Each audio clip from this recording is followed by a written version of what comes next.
They reported me for laughing too loudly during a family gathering. Smirking, they said, "This isn't a comedy club." Their friend mocked, "Some people have no volume control." I calmly replied, "You're going to regret this complaint." They were mortified when I invited the HOA president to my next party. I never thought a simple family barbecue could lead to such a mess, but here we are. Last summer, on a warm Saturday in June, I decided to host a get-together in my backyard in Springfield, Illinois. The plan was simple: good food, family, and some laughter.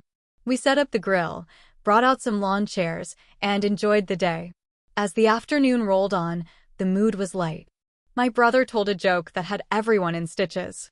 I laughed, maybe a bit louder than usual, but it was all in good fun. That's when I noticed Mrs. Perkins, my neighbor, standing by the fence. She had a frown that could sour milk. "This isn't a comedy club," she snapped. Before I could respond, her friend Mr. Jenkins, who was lounging on her porch, added, "Some people have no volume control." I was taken aback. We were in my yard, during the day, enjoying a family gathering. Trying to keep my cool, I replied, "You're going to regret this complaint." The next day, I found a notice from the Homeowners Association, HOA, taped to my door. It was a formal warning about noise disturbances, citing a complaint from a neighbor. I knew exactly who was behind it. Frustrated, I decided to address this head-on. I contacted Mr. Thompson, the HOA president, and invited him over to discuss the situation. Over coffee, I explained what had happened. He listened and then said, "It's best to address this directly with Mrs. Perkins." Taking his advice, I approached Mrs. Perkins the following evening.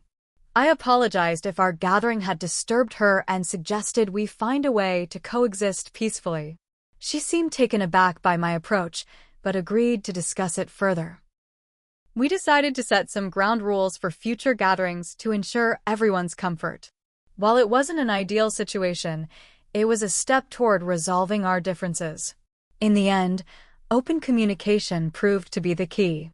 So, we set those ground rules. Noise level limits. Event hours. Parking guidelines. Nothing wild, just common sense stuff.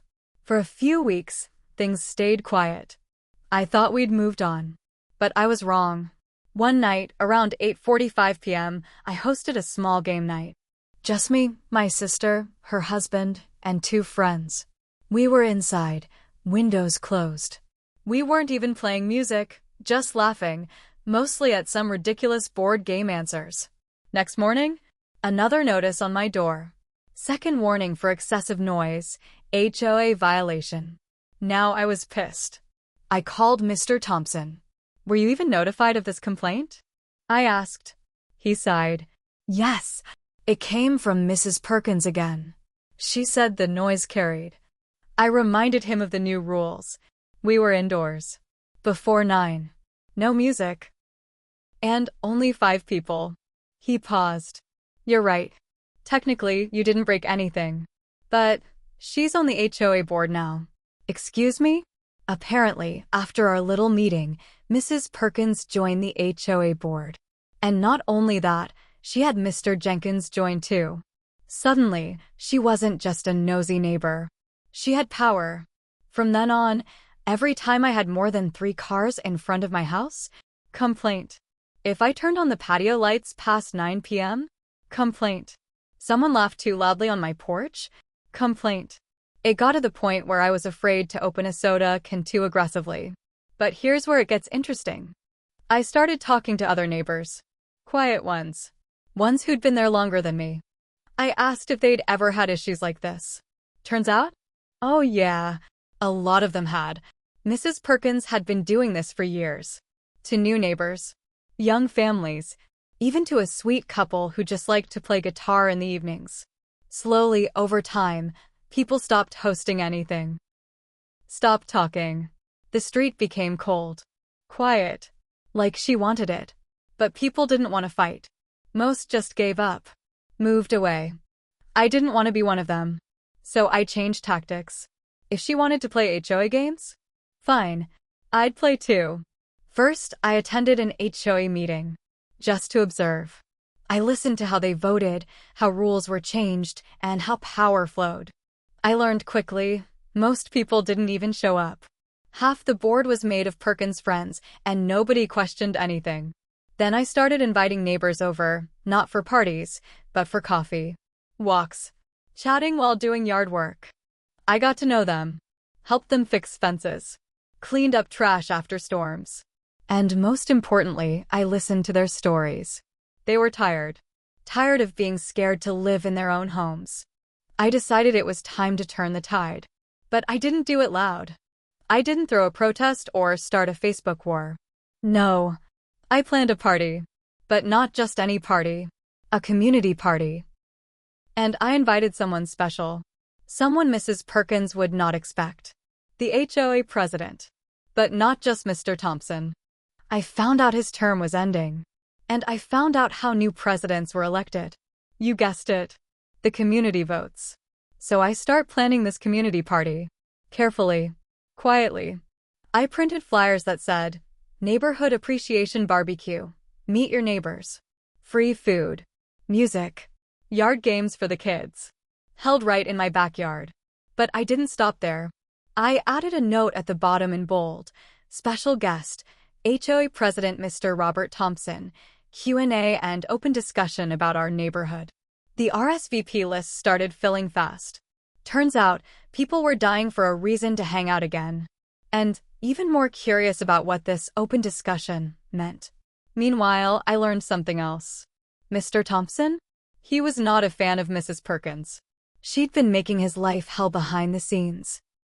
Bombarding him with complaint emails, suggesting new bylaws to control things like potted plant colors and acceptable curtain shades.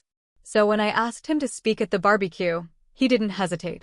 He said, honestly, it's about time someone brought people together. Fast forward to the party. We had over 40 people in my backyard. Old folks. Young couples. Families with kids. Everyone chatting, eating, laughing. It was the first time in years the block felt alive. Then Mr. Thompson stood up and gave a short talk. He praised the spirit of community, the need for fairness, and then he dropped it. Also, I'd like to announce that the HOA president election is next month.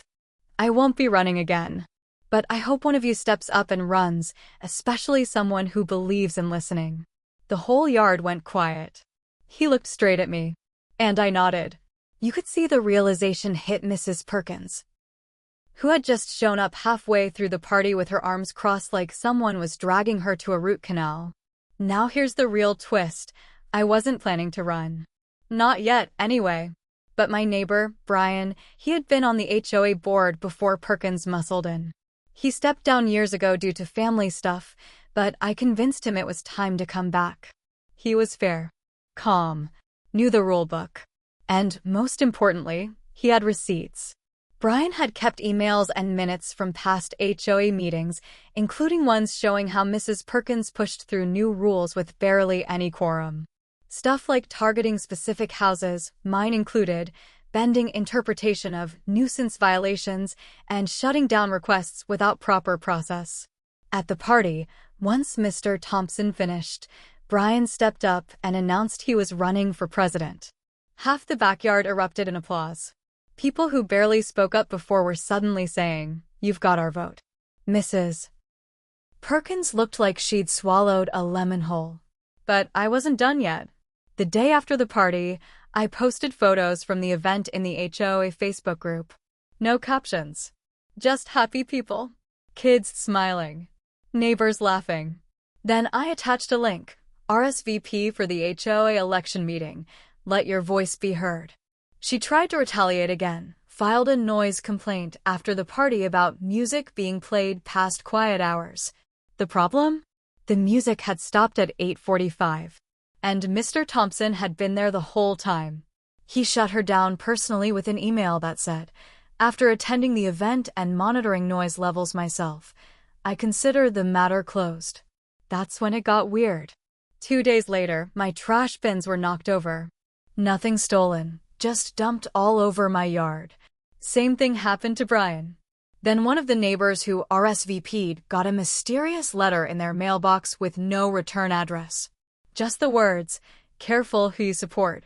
Now, it wasn't petty anymore. It was personal. And Mrs. Perkins was getting sloppy. What she didn't know was that my house has security cameras.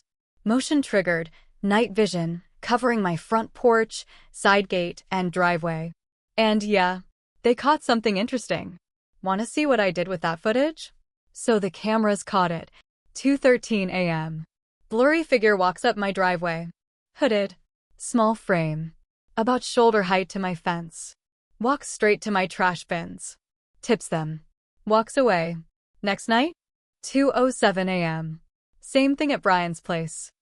I cross-checked the frame with a daytime shot. Same height. Same gait. Same limp on the left foot. Guess who walks with a limp? Mrs. Perkins. I didn't go to the police. Yet. I emailed the footage to Mr. Thompson and Brian. Then I invited Mrs. Perkins over. Just me and her.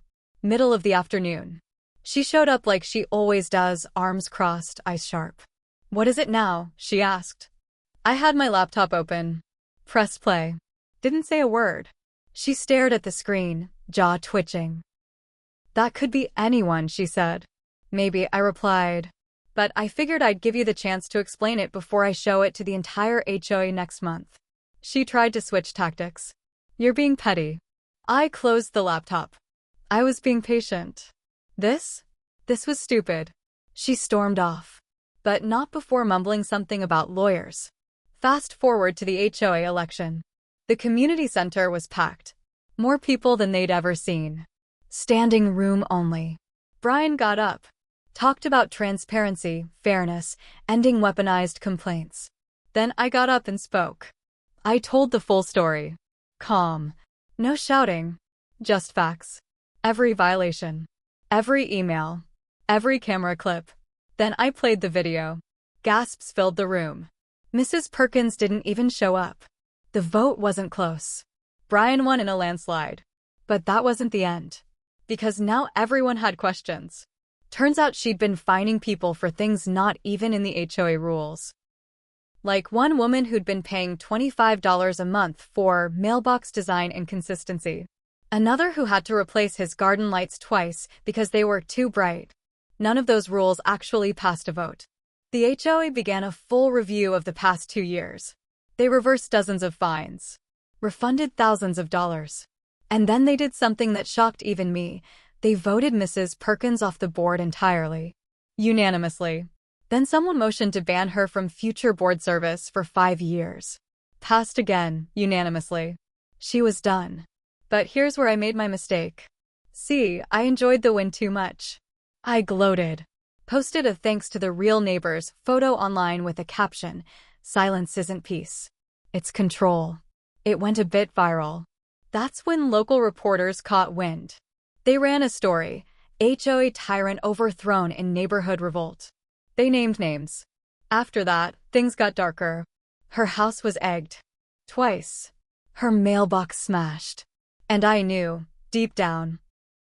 I started something I couldn't control anymore. I didn't throw the eggs. I didn't break her mailbox. But I did stir the fire. So I did something hard. I knocked on her door. Told her I didn't want things to end like this. That we won the vote fairly. That it should be over now. She didn't say a word. Just closed the door. A month later, a moving truck showed up. She was gone. No forwarding address. Just silence again. But this time, not the kind she controlled. Now our neighborhood's different. We laugh outside. Host potlucks. Share tools. We even built a community garden on the lot across from my place. But I still think about her sometimes. She started it, sure. But I let it become a fire. And in trying to fix it, I became part of it. My revenge? It worked. Every bit of it. But peace? That took more than just winning. It took learning when to stop.